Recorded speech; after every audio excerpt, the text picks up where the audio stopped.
Office முடிஞ்சு வீட்டுக்கு போகிற சமயத்தில் ஒருத்தர் கடைக்கு போய் ஸ்வீட் வாங்கினார். சரி, வீட்டுக்கு பிள்ளைங்களுக்கு தான் வாங்கிட்டு போகிறார் அப்படின்னு மற்றவங்க நினச்சாங்க. அவர் அப்படி செய்யல. அந்த இடத்துலையே பொட்டலத்தை பிரித்தார்.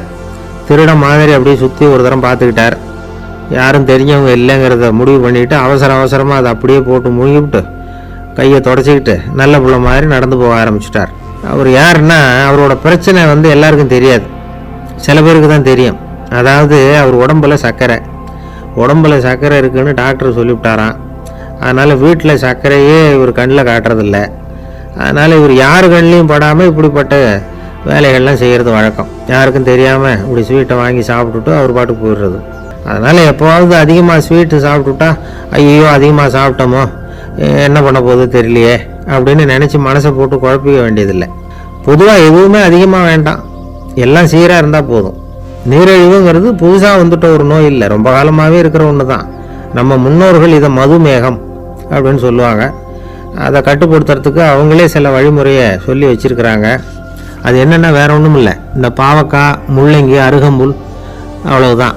வெள்ளை முள்ளங்கி இருக்குல்ல, அதை வாரத்துக்கு 3 நாள் சாப்பிட்டுக்கிட்டு வாங்க. நூலுக்கோல் ரொம்ப நல்லது. இல்லைன்னா முள்ளங்கி சாறு 1 ounce சாப்பிட்டுட்டு வரலாம். ரத்தத்தில் சேர்கிற சர்க்கரை அளவு இதெல்லாம் கட்டுப்படுத்துது. சிறுநீரில் காணப்படுகிற சர்க்கரை அளவையும் சமநிலைப்படுத்துது. தினமும் ஆகாரத்தில் கோதுமை, கேழ்வரகு, வெந்தயம், கருவேப்பிலை, சோயாபீன்ஸ் எது கிடைக்குதோ சேர்த்துக்கலாம். இப்படிலாம் செஞ்சுக்கிட்டு வந்தால் அப்புறம் வீட்டுக்கு தெரியாமல் கடையில் போய் நின்றுட்டு ஸ்வீட் வாங்கி திருட்டுத்தனமாக சாப்பிட வேண்டிய அவசியமே உங்களுக்கு வராது. 2 ஆசாமிகள் கடற்கரையில் உட்காந்து சாவகாசமாக பேசிக்கிட்டு இருந்தாங்களாம்.